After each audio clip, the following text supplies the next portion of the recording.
Shadows of Santa Lucia. This story was happened in California, but it was kept hidden from people. It was supposed to be a quiet weekend in Santa Lucia Canyon, California. My friend Elena and I had planned to camp near the old quarry lake, the one locals called the Mirror. They said the water was so still, it reflected the world perfectly.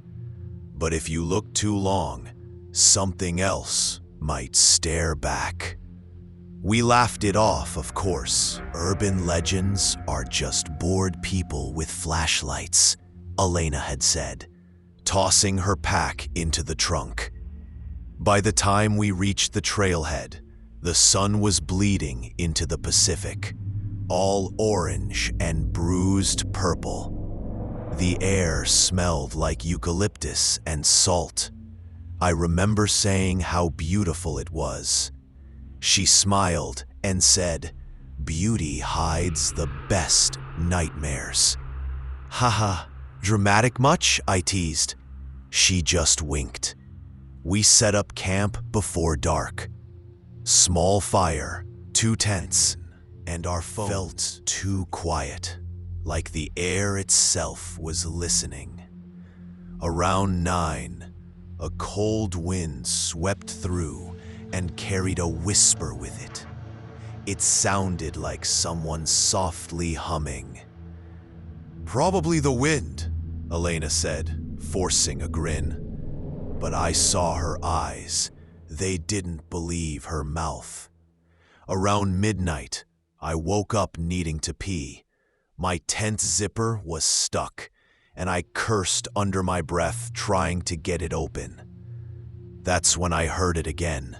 The humming, clearer this time. Female voice, slow, sad.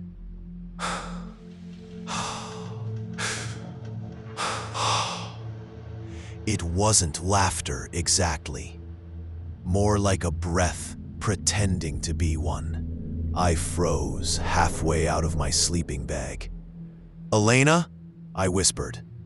No answer. "Shh!" That sound came from right outside my tent. My heart nearly jumped out of my throat. I held my breath. The humming stopped. Then, silence. Fingers. I waited a full minute before unzipping the tent and peeking out.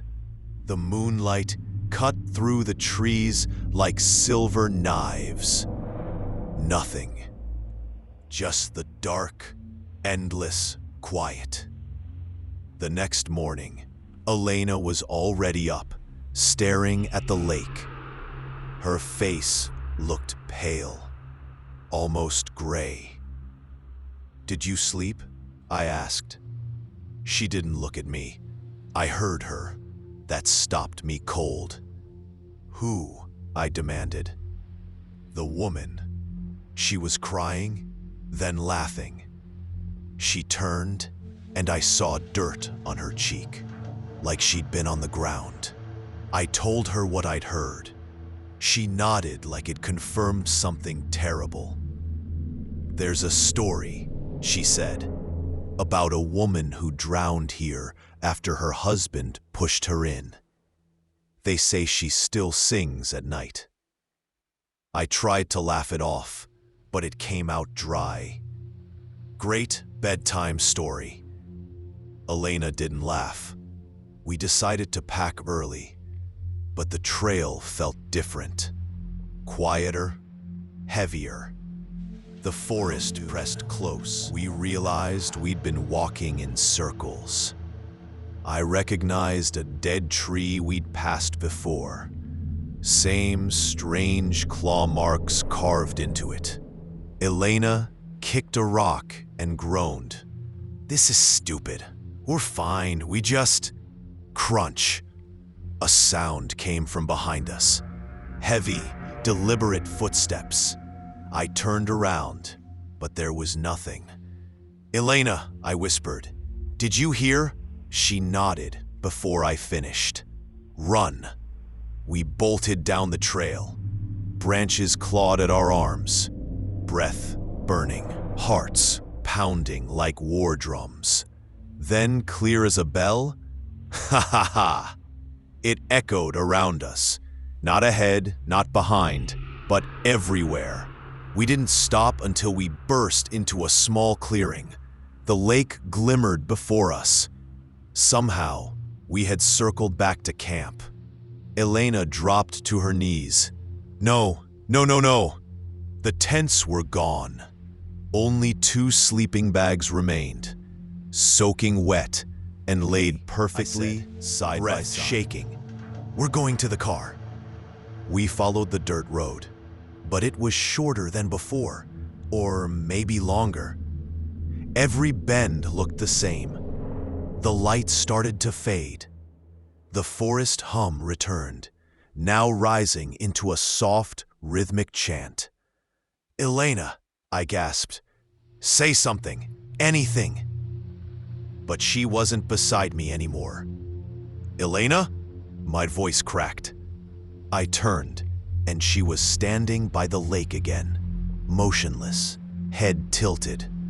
I ran back. "Hey, what are you doing?" She didn't answer. Her lips moved, whispering something. I stepped closer. She was repeating, "Shh, shh," over and over. "Elena, stop it!" I grabbed her shoulder, and she smiled, but not like her. Her mouth was too wide, too slow. Then she started to laugh, tripping on the rocks. "You're scaring me!" The voice that came out of her wasn't hers. "She wants you to stay." The lake rippled behind her. Something was moving beneath the surface, rising. Pale hands, hair drifting like seaweed, a face forming from the reflection. "Elena, run!" I screamed, but she only pointed at the water. "She's already here." The surface exploded. Cold, gray arms shot out, dragging her down before I could reach her. The water swallowed the scream. Then silence. I called the police when I made it back to the main road. They searched for 3 days. Divers found no body, no tent, no footprints. They said maybe we got lost, panicked, and I imagined it. But they didn't see the message that showed up on my phone that night. A voicemail, no number, just static, and a whisper beneath it. "Shh." 2 months ago, and faint laughter. I still live in California, but every night, right before I fall asleep, I hear soft humming from outside my window. Sometimes I wake up to find water puddled on my floor, shaped like bare footprints leading toward my bed. I never go near lakes anymore. I don't answer calls from unknown numbers, and I haven't said Elena's name out loud since that night. But sometimes, when I look into a mirror long enough, I swear I can see her behind me, smiling. Ha ha ha ha. Shh. Don't look behind you.